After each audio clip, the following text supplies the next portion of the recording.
이따가도 광고하겠지만 먼저 광고의 말씀 하나 드리면 여러분 다 예배 참석 신청하셨죠?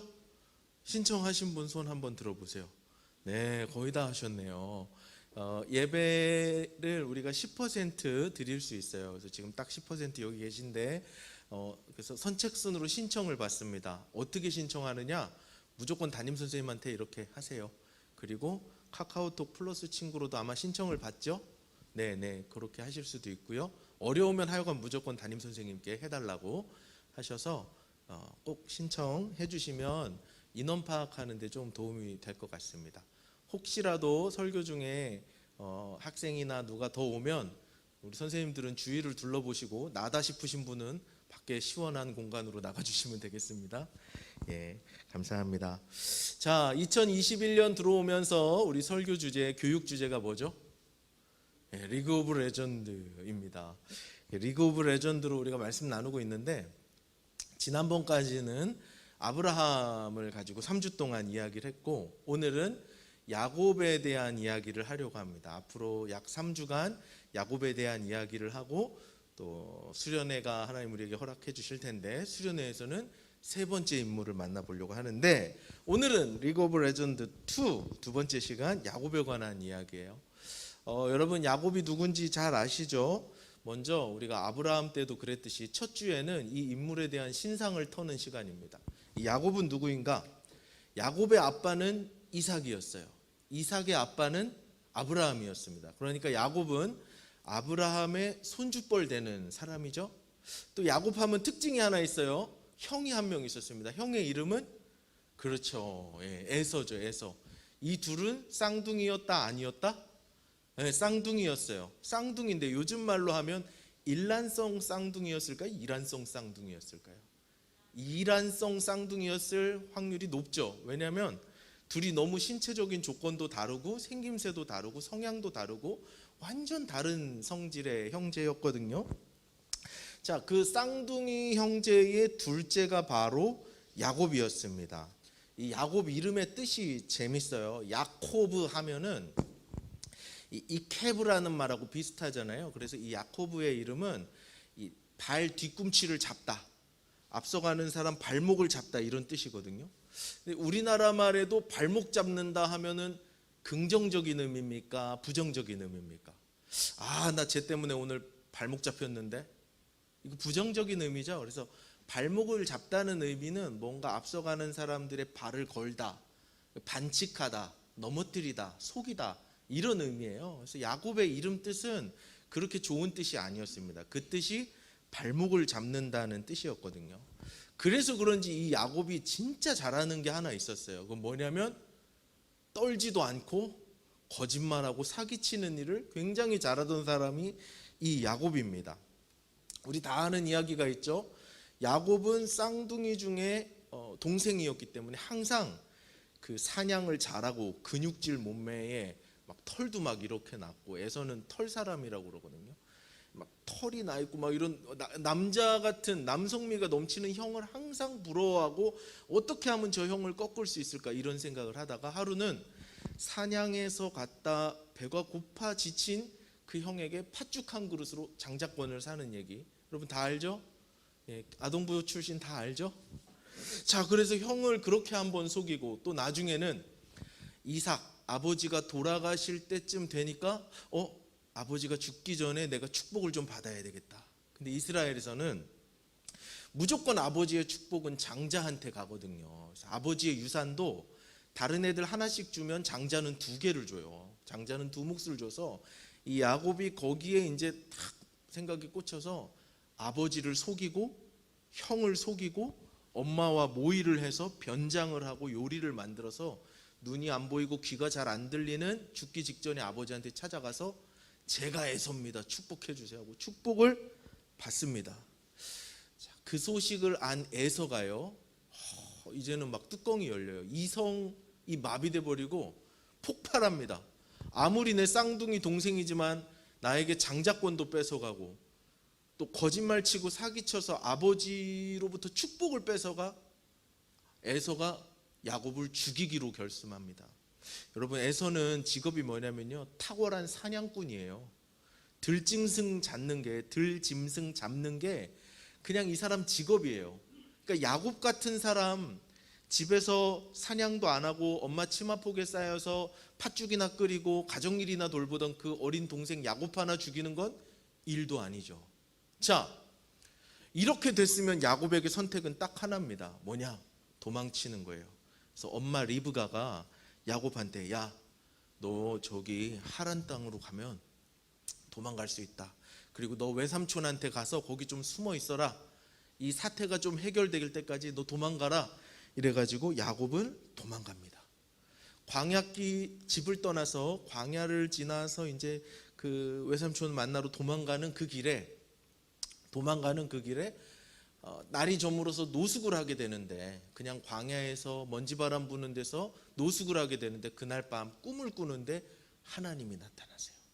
그래서 하나님이 야곱을 축복하시고 야곱이 깜짝 놀라서 하나님께 예배를 드리고 기도하는 장면, 그 장면이 우리가 아까 길게 읽은 그 장면이었어요. 자, 오늘 이 말씀을 통해서 하나님께서 우리에게 주시는 두 가지 영적인 교훈에 대해서 여러분들과 나누기를 원하는데요. 자, 그 첫 번째는 무엇인가? 오늘 설교 제목은 광야를 지날 텐데 한번 같이 읽어보겠습니다. 시작. 광야에서 신앙이 자란다. 한 번 더 시작. 광야에서 신앙이 자란다. 본문 20절에서 22절까지 말씀인데요, 제가 읽겠습니다. 여러분 눈으로 읽어보세요. 야곱이 서원하여 이르되 하나님이 나와 함께 계셔서 내가 가는 이 길에서 나를 지키시고 먹을 떡과 입을 옷을 주시어 내가 평안히 집으로 돌아가게 하시오면 여호와께서 나의 하나님이 되실 것이요 내가 기둥으로 세운 이 돌이 하나님의 집이 될 것이요 하나님께서 내게 주신 모든 것에서 10분의 1을 내가 반드시 하나님께 드리겠나이다 하였더라. 자, 야곱이 추격하는 사냥꾼 형 에서를 피해서 광야길로 도망하는데 날이 저물고 노숙을 하게 됐어요. 그날 밤에 하나님을 만나서 하나님이 엄청난 축복을 해주시고 내가 너와 함께 있을 거다, 걱정 마라, 두려워 마라, 내가 너의 하나님이 되고 널 지켜줄 것이다, 이렇게 약속을 하시니까 야곱이 거기서 기도를 하는데, 어떤 기도를 하냐면, 하나님, 제가 하나님을 잘 믿겠습니다, 하나님께 순종하게, 이런 기도가 아니라 하나님하고 딜을 하는 거예요. 하나님하고 모종의 거래를 합니다. 하나님, 제가 지금 집을 떠나서 형을 피해서 도망을 가는데 만약에 제가 잘 도망자 생활을 잘 하다가 안전하게 다시 아버지 집으로 복귀하게 된다면, 하나님이 나를 그렇게 지켜주신다면 하나님은 저의 하나님이 되실 것이고 저는 하나님 섬기겠습니다. 그리고 제가 앞으로 버는 것에 11조를 반드시 하나님께 드리겠습니다. 이런 기도를 해요. 이건 거래죠, 거래. 하나님이 이거 해주시면 저는 요거 할게요. 하나님이 나를 요렇게 해주시면 제가 하나님 믿을게요. 요런 거래였거든요. 하나님하고 딜을 하고 있는 거예요. 그런데요, 너무너무 웃긴 건 뭔지 아세요? 이 딜하고 있는 야곱의 모습, 딜하면서 하나님과 기도하고 있는 이 야곱의 모습이 그나마 야곱의 신앙이 조금 성장한 단계라는 것이죠. 자, 야곱이요, 오늘 이 장면에서 하나님을 처음으로 부릅니다. 창세기에 앞쪽에 아무리 많이 읽어봐도 야곱이 하나님을 불렀다는 이야기가 없어요. 광야에서 하나님을 만나고, 그 베델이라는 지역이었는데 베델에서 하나님을 만나고 나서 처음으로 하나님께 기도하는데, 그 기도가 뭐였냐면 하나님과 거래하는 거라 그랬잖아요. 하나님께 기도라는 것을 처음 그래도 그때 하는 거예요. 그러면 그 전에 야곱은 어땠는가? 야곱의 입에서 하나님을 언급했던 장면이 딱 한 번 있습니다. 여호와 하나님, 하나님 여호와라는 입을 야곱의 입술에 담았던 순간이 딱 한 번 있는데, 그때가 언제냐? 아버지 이삭한테 사기칠 때. 형은 털이 많으니까 양털로 이렇게 변장을 하고 형처럼 이렇게 변장을 해서 아버지께 들어가거든요. 아버지가 요리를 갖고 들어오니까, 야, 너 에서야, 너 이거 어떻게 이렇게 빨리 사냥을 했냐? 물었을 때 야곱이 대답합니다. 하나님 여호와께서 순조롭게 만나게 해주셨습니다. 그러니까 야곱은 자신의 입에 하나님을 올릴 때 자기가 하나님을 언급할 때 뭐 하고 있었는가? 사기칠 때 하나님의 이름을 빌려서 사기치고 거짓말하는데 하나님의 이름을 사용했던 사람이에요. 굉장히 수준 이하의 사람이죠. 굉장히 신앙적으로나 도덕적으로 보나 형편없는 사람이에요. 그런데 광야에서 하나님을 만나고 나니까 그제서야 하나님을 부릅니다. 하나님과 이 정도의 딜하는 것만으로도, 이렇게 기도하는 것만으로도 야곱은 신앙이 성장하고 있는 거예요. 야곱은 정말 불가능한 사람이었어요. 거짓말쟁이였고 정말 신앙적으로나 도덕적으로 보거나 형편없는 그런 사람이었습니다. 그런데 광야에서 하나님을 만나고 나서 그의 영혼 가운데 믿음의 싹이 자라기 시작하는 거예요. 이제 하나님을 이용해서 내가 속이고 사기치는데 하나님을 이용하는 게 아니라 하나님께 뭔가 그래도 기도를 하면서 믿음이 자라기 시작하는 거죠. 여러분, 우리의 믿음은 언제 자라는가? 광야에서 자라요. 우리의 믿음은 어디에서 성장하는가? 이렇게 따뜻한 온실 속에서는 우리의 믿음이 자라지 않아요. 어려운 일이 닥치고 힘든 일이 닥치고 광야와 같은 황량한 먼지바람이 부는 그런 인생길을 걸을 때 우리의 믿음은 자라게 되는 것이죠. 기도원 가본 사람 손 한번 들어보세요. 기도원 나는 가봤다. 엄마 아빠 따라서. 좋습니다. 감사해요. 여러분, 코로나 만약에 끝나고 기도원 가는 게 별 부담 없는 일이 되면 방학 때 하루 이틀 엄마 아빠 쫄라서 기도원 한번 가보세요. 기도원에 어떤 사람들이 오는가. 기도원이라는 데가 있거든요. 대한민국에 좋은 기도원이 되게 많아요. 엄마 아빠 손잡고 한 번씩 가보세요. 기도원이라는 데 가면요, 수많은 사람들이 기도하러 올라오는데요, 특별히 이런 금식 기도원이라고 이름 붙은 데들이 간혹 있어요. 그런데 가면 정말 재밌는 분들이 많이 오십니다. 가면 이제 문제투성이의 사람들이 와요. 기도원은 뭐 꼭 다 그런 건 아닌데, 기도원은 정말 인생의 문제가 나에게 와서 하나님과 사생결단하러 모인 장소가 기도원이거든요. 금식 기도원 가면 문제 있는 사람들이 많이 올라와요. 하나님을 알고 하나님을 믿는 사람도 기도원에 오지만 전혀 하나님 모르고 교회 한 번도 안 가본 사람도 인생의 문제를 만나면 기도원에 올라오더라고요. 사업하다 부도 나서 기도원 온 사람, 암 같은 질병에 걸리고 기도원 온 사람, 남편이 바람펴서 가정이 파탄나서 기도원 온 사람, 자식이 오토바이 타고 집 나가서 기도원 온 사람, 이런저런 인생에 해결되지 않는 문제들을 가지고 교회 한 번도 안 와보신 분들이 기도원에 가서 하나님을 부르짖어요. 하나님을 믿지 않았던 사람들의 신앙이 뭐가 그렇게 대단하겠어요? 교회 한 번 안 다녀본 사람들이 뭐 신앙이 그렇게 대단하겠어요?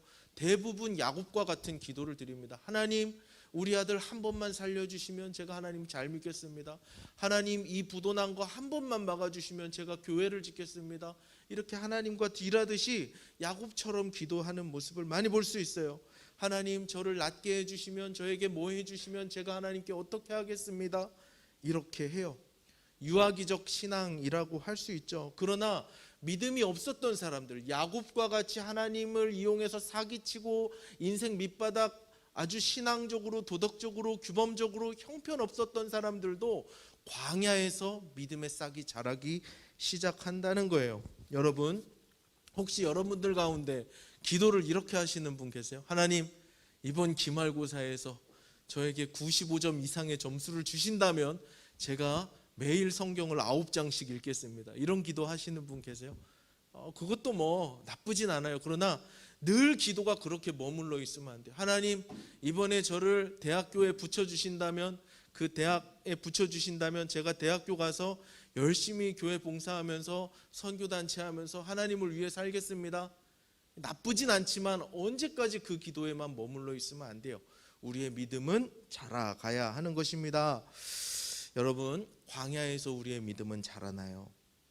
야곱은, 광야로 내몰린 야곱은 거기서 진짜 하나님을 만나고 믿음이 조금씩 자라기 시작했어요. 사랑하는 여러분, 저와 여러분의 믿음도 조금씩 자라게 될 것을 믿습니다. 특별히 광야와 같은 시간을 보낼 때 하나님이 우리의 믿음을 한층 더 성숙하게 하시고 진실되게 하시고 보석과 같이 맑고 아름답게 빚어 주실 것으로 믿습니다. 자, 오늘 이야기에서 주시는 첫 번째 교훈, 광야에서 믿음이 자란다는 거였어요. 두 번째 교훈은 이것입니다. 한번 같이 읽어보겠습니다. 시작.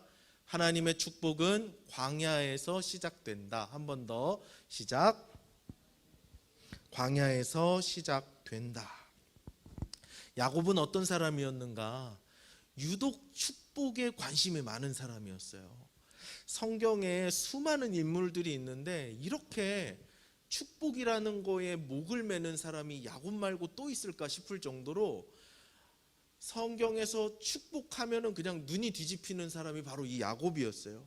그래서 어떻게 했다고요? 형도 속이고 아버지도 속이고 가족들을 속여가면서 형이 받을 축복을 도둑질한 사람이 동생 야곱이었거든요. 자, 야곱은 아마 아버지께로부터 축복 기도만 받으면 내 인생이 필 것이라고 생각했을 거예요.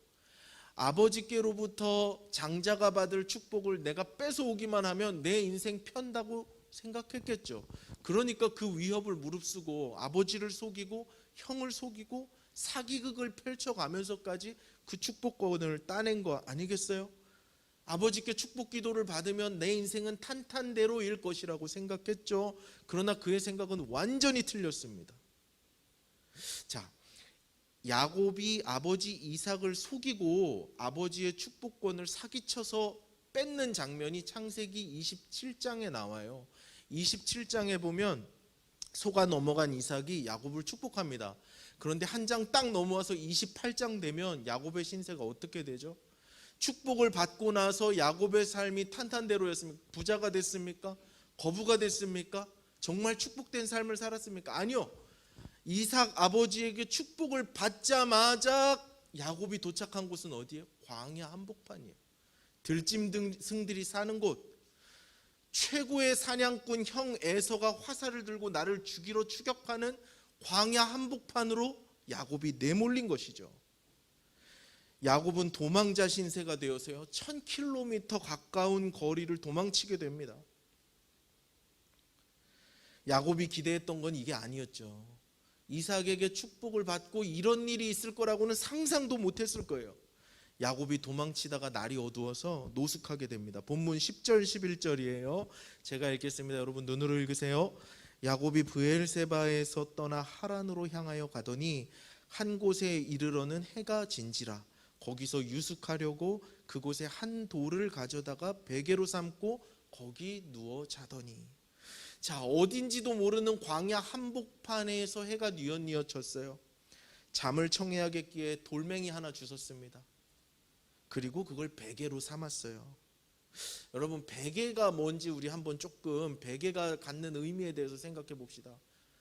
승은이 베개는 어디 있니? 신발장에 있니? 침대에 있니? 침대에 있지.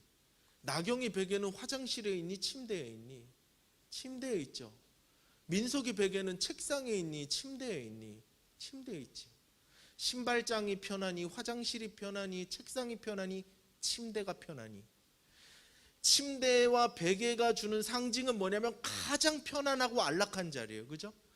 일과를 다 마치고 하루 일과를 다 마치고 두 팔 두 다리 딱 뻗고 완전한 안식을 취하는 그 자리에 놓여 있는 게 베개예요. 근데 그 베개가 뭐로? 돌로 바뀐 거죠. 먼지 있는 광야에서 어딘지 모르는 곳에 몸을 누이고 들짐승들의 울음소리가 들리고 몸은 춥고 그곳에서 딱딱한 돌로 베개를 베고 자야 하는 야곱의 운명. 이거는요 야곱의 삶이 얼만큼 어려워졌는가를 단적으로 보여주는 단어가 돌베개예요. 광야는 야곱이 거하던 야곱이 돌베개 베고 잠을 자던 그 광야는 야곱이 아버지 집에서 살던 그 모습과는 180도 완전히 다른 곳이죠. 완전히 달라진 삶의 모습입니다. 야곱은 광야에서 자기 스스로 자기 목숨을 지킬 수 없는 완전 미약한 존재예요. 언제 어디서 에서 형이 쏜 화살이 날아올지 모릅니다. 나의 심장을 관통할지 모르는 거죠. 그런데 광야에서 돌베개를 베고 잠을 청하는 바로 그때 야곱이 자기 스스로는 아무것도 지킬 수도 없고 버틸 수도 없고 가장 비천하고 힘든 자리에 떨어진 그 돌베개 베고 누워있는 그 자리에 하나님이 나타나십니다. 본문 13절과 15절이에요. 13, 14, 15절 제가 또 읽을게요. 또 본즉 여호와께서 그 위에 서서 이르시되 나는 여호와니 너의 조부 아브라함의 하나님이요 이삭의 하나님이라.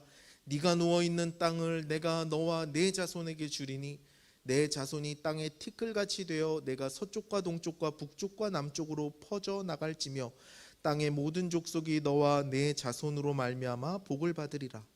내가 너와 함께 있어 내가 어디로 가든지 너를 지키며 너를 이끌어 이 땅으로 돌아오게 할지라. 내가 내게 허락한 것을 다 이루기까지 너를 떠나지 아니하리라 하신지라. 하나님이 광야에 누워서 돌베개를 베고 있던 그 야곱에게 나타나신 거죠. 광야에서 인간 아버지가 비로 주었던 그 축복이 하나님의 축복으로 바뀐 거예요.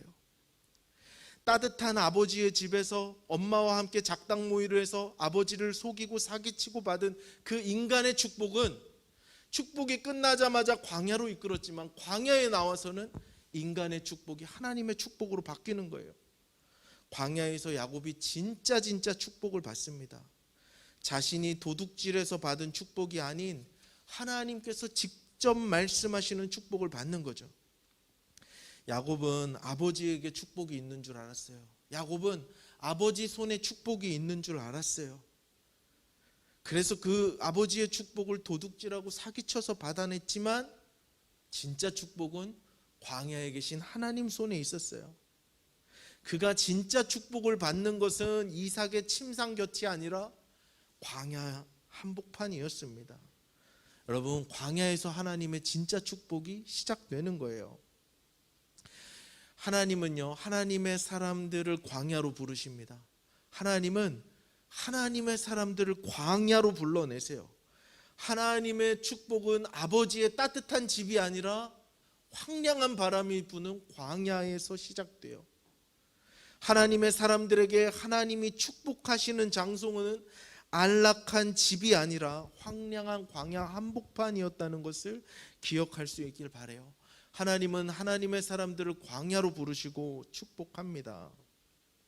광야에서 하나님의 놀라운 축복이 시작되는 거죠. 그러기에 여러분, 우리는 광야를 사랑할 수 있습니다. 하나님 손에 이끌려 광야로 나아가는 그 시간을 두려워하지 마세요. 거기에는, 광야에는 아버지 이삭이 없습니다. 나를 편애하며 형보다 나를 더 사랑해서 나와 함께 사기극을 벌여준 엄마 리브가도 광야엔 없습니다. 오직 나와 하나님과 독대하는 장소, 오직 나와 하나님과 단둘이 있는 장소가 광야인 것이죠. 광야로 나아가는 것 우리가 두려워할 필요 없습니다. 하나님은 하나님의 사람을 광야로 부르시고 광야에서 축복하세요. 아브라함, 우리가 지난 시간까지 만나본 아브라함도 광야를 거닐었어요. 그리고 야곱도 광야를 거닙니다. 요셉도 광야와 같은 인생길을 걷고요. 또 쭉 지나가서 다윗도 광야에서 유리방황하던 시절이 있었습니다. 하나님의 사람들은 다 광야의 시간을 지나가는 거예요. 예수님도 광야를 지나셨습니다. 사도 바울도 광야를 지났어요.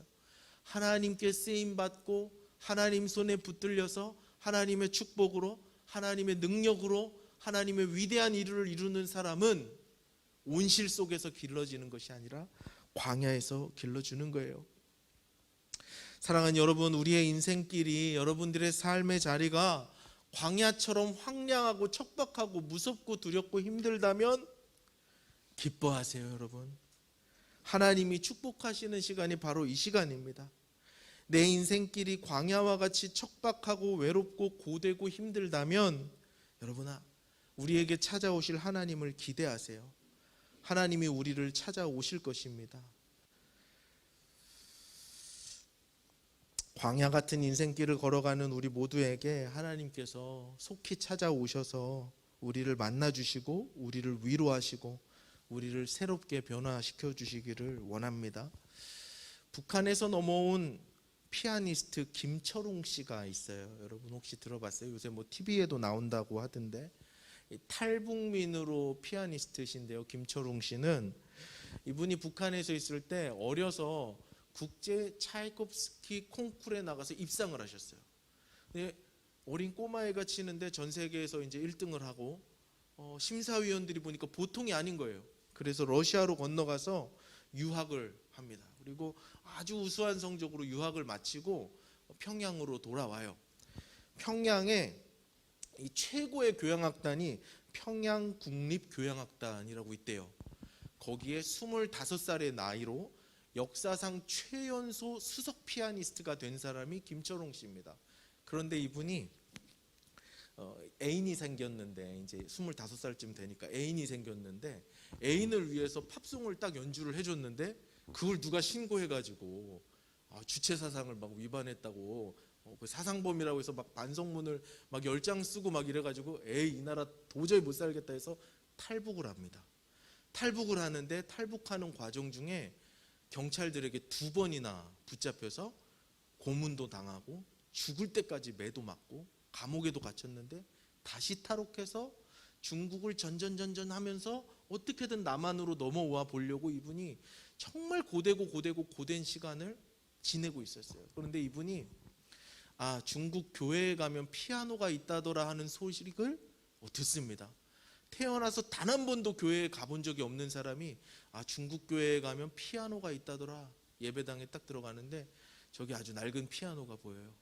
가서 앉자마자 이분이 무슨 곡을 쳤냐면 어메이징 그레이스라는 찬양 알아요? 나 같은 죄인 살리신.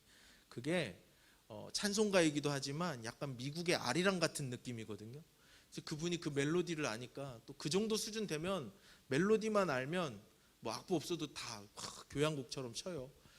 막 치면서 단 한 번도 하나님을 만나보지도 부르지도 들어보지도 못한 사람이 어메이징 그레이스를 연주하면서 그 순간 임하시는 하나님을 얼마나 울었는지 한참을 울면서 하나님을 만나고 그리고 중국 교회를 통해서 그분의 신앙이 자라고 이제 건너와서는 이제 안전하게 또 피아니스트를 하면서 간증을 하면서 다니는 분이 됐어요. 여러분, 광야는 하나님을 만나는 장소이자 우리의 믿음이 자라는 장소이고 하나님의 축복이 시작되는 장소인 것을 믿으시기를 바랍니다. 여러분, 말씀을 맺겠습니다. 사랑하는 여러분, 우리의 인생이 광야 길을 걸어가는 것 같이 어려운 사람들이 있다면 하나님이 우리 모두를 만나 주시기를 원합니다. 광야로 도망간 야곱을 추격한 것은 무엇이었을까요? 말씀을 준비하다가 그런 생각이 들었어요. 에서가 날카로운 화살촉을 갈아서 저놈 죽이겠다고 야곱을 추격하고 야곱은 도망자가 돼서 광야를 도망하는데 광야에 가고 있는 야곱은 이걸 아는지 모르는지 야곱을 추격하던 것은 에서가 아니었어요. 에서의 화살이 야곱을 추격한 게 아니라 하나님의 사랑, 하나님의 인도, 하나님의 보호하심이 야곱을 끝까지 따라가시고 추격하셨던 것이죠. 그리고 광야 한복판에서 야곱을 만나 주셨어요. 하나님의 사랑이 광야 먼지더미 속에 있는 야곱을 추격하시고 찾아내시고 만나 주시고 축복해 주셨습니다. 사랑하는 여러분, 우리의 삶이 광야 먼지더미 속에 도망자같이 비참한 삶이라 할지라도 또 설령 그 광야에 내몰린 신세가 나의 죄악 때문이라 할지라도 하나님의 변치 않는 사랑, 하나님의 변치 않는 인도하심과 보호하심은 우리를 추격합니다. 우리를 찾아오실 거예요.